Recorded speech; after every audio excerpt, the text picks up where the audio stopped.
अब बात करते हैं उपराष्ट्रपति के चुनाव की। आज यह तय हो गया कि वाइस प्रेसिडेंट का इलेक्शन सर्वसम्मति से नहीं होगा, चुनाव होगा, क्योंकि विपक्ष ने एनडीए के उम्मीदवार सीपी राधाकृष्णन के खिलाफ सुप्रीम कोर्ट के retired justice B Sudarshan Reddy को मैदान में उतारने का ऐलान किया।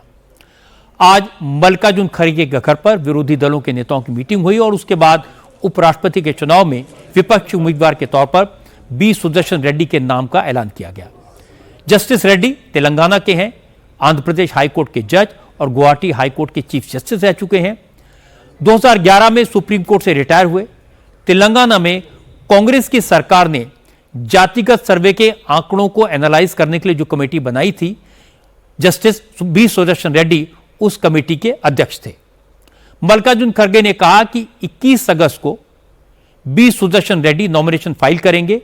खड़गे ने कहा यह लड़ाई किसी पद की नहीं बल्कि विचारधारा की है। विपक्ष ने एक नॉन पॉलिटिकल व्यक्ति को कैंडिडेट चुना है।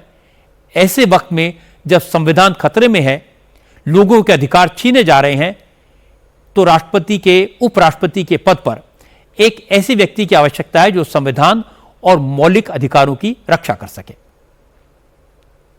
हालांकि विपक्ष के इस दांव से एनडीए की रणनीति पर कोई फर्क नहीं पड़ा। आज प्रधानमंत्री नरेंद्र मोदी की मौजूदगी में एनडीए के संसदीय दल की मीटिंग हुई। प्रधानमंत्री ने सांसदों से सीपी राधाकृष्णन का औपचारिक परिचय कराया। मोदी ने कहा राधाकृष्णन की छवि बेदाग है, वो ईमानदार हैं, पढ़े लिखे हैं और इसलिए पार्टी लाइन से अलग हटकर सारे दल साथ आते तो अच्छा होता, लेकिन ऐसा नहीं हुआ। अब चुनाव होगा और सीपी राधाकृष्णन की जीत भी सुनिश्चित है। राधाकृष्णन कल नॉमिनेशन फाइल करेंगे। उनके साथ प्रधानमंत्री मोदी समेत एनडीए की सारी पार्टियों के नेता और सांसद मौजूद रहेंगे। वाइस प्रेसिडेंट का चुनाव एनडीए और इंडिया ब्लॉक के बीच दांवपेच का चुनाव बन गया है।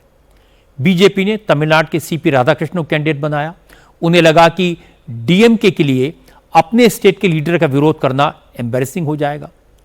इंडिया अलायंस ने जस्टिस सुदर्शन रेड्डी को खड़ा किया, यह सोचकर कि चंद्रबाबू नायडू और वाईएसआर के लिए एक तेलुगु उम्मीदवार का विरोध करना परेशानी का सबब होगा, लेकिन ऐसा कुछ नहीं हुआ। स्टालिन अपनी टीम के साथ हैं, तमिल उम्मीदवार का विरोध करेंगे। चंद्रबाबू और वाईएसआर एनडीए के साथ हैं, उन्हें तेलुगु उम्मीदवार का विरोध करने में कोई परेशानी नहीं है। राधाकृष्णन के पास अच्छी खासी मेजॉरिटी है। चुनाव के बाद अगर किसी को एम्बैरेसमेंट होगा तो जस्टिस रेड्डी को, जो राजनीति में नहीं है लेकिन राजनीतिक खेल का एक मोहरा बन गए हैं। इसे कहते हैं ना नौमन तेल होगा, ना राधा नाचेगी।